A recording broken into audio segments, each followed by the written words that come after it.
आप एक बात बताओ, जितना आप अपने बच्चे का करती हो, क्या किसी दूसरे के बेटे का इतना करोगी आप? नहीं करती ना। एक स्त्री भी केवल अपने बच्चे का करती है, दूसरे का नहीं करती। दूसरे का किसी मजबूरी है कभी तो करती भी है, लेकिन 99% सिर्फ अपने बच्चे का करती है वो। क्यों? क्योंकि जब स्त्री के पेट से बच्चा बाहर आता है तो केवल बच्चा ही नहीं आता,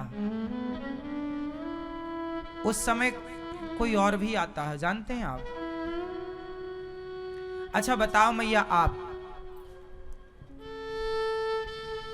जब आप सिर्फ पत्नी थी, मां नहीं थी, तब और जिस दिन आप मां बनी, तो मां बनते ही आपके अंदर ऐसी कौन सी चीज थी, कौन सा बदलाव था जो आया, जो बच्चा पैदा होने के पहले नहीं था और होने के साथ ही आ गया? वो क्या था बताओ, क्या था? हाँ हाँ हाँ, माँ के अंदर बच्चा पैदा जब नहीं होता, एक स्त्री जब माँ नहीं बनती, तो उसके अंदर उस तरह से ममता नहीं होती, और जैसे ही बच्चा पैदा होता है उस स्त्री के अंदर ममता जाग जाती है उस बच्चे के लिए। ये जो ममता मई है, ये वो स्त्री नहीं है, ये ममता कौन? भगवान ही उस ममता मई माँ के रूप में प्रकट हो गए हैं। अब ये ममता के रूप में ये माँ अब वो पहले वाली स्त्री नहीं रही, अब ये भगवान में तब्दील हो गई है। अब इसके आचरण भगवान वाले हो गए हैं। अब इसके आचरण कैसे हो गए हैं? भगवान वाले।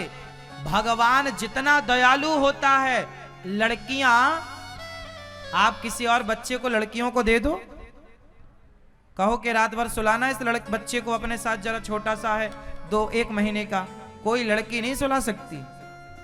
लेकिन वही लड़की जब मां बनेगी, क्योंकि अभी उसके अंदर ममता नहीं है, वो जबरदस्ती सुला रही है, मजबूरन है, तो वो अलग विषय है।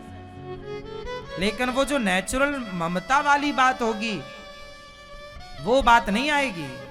हाँ या ना? वो तब ही आएगी जब कोई मां बनेगी। मां, क्योंकि मां जब बनती है तो उसके अंदर जो ममता जागती है, जो ममता आती है, वो ममता के आते ही भगवान उस ममता के रूप में उस स्त्री के अंदर प्रवेश कर जाते हैं। और वो मां, वो स्त्री जो पत्नी थी, अब वो पत्नी से किसी बच्चे की मां बनती है। और जब जन्म होता है बच्चे का, तो सिर्फ बच्चे का जन्म नहीं, एक मां का जन्म होता है, और वो मां ईश्वर है। इसलिए वो मां को पहचानो। और मां जब मंदिर लेकर जाती है ना आपको, तो मां ऊपर करती है, आपको ऊपर उठाती है दोनों हाथ से, लो देख लो जल्दी भगवान जी को। वो भले ना देख पाए भगवान को, पर अपने बच्चे की आंखों को भगवान की आंखों से मिलाने का प्रयास करती है कि एक दृष्टि तेरे ऊपर भगवान की पड़ जाए। इसलिए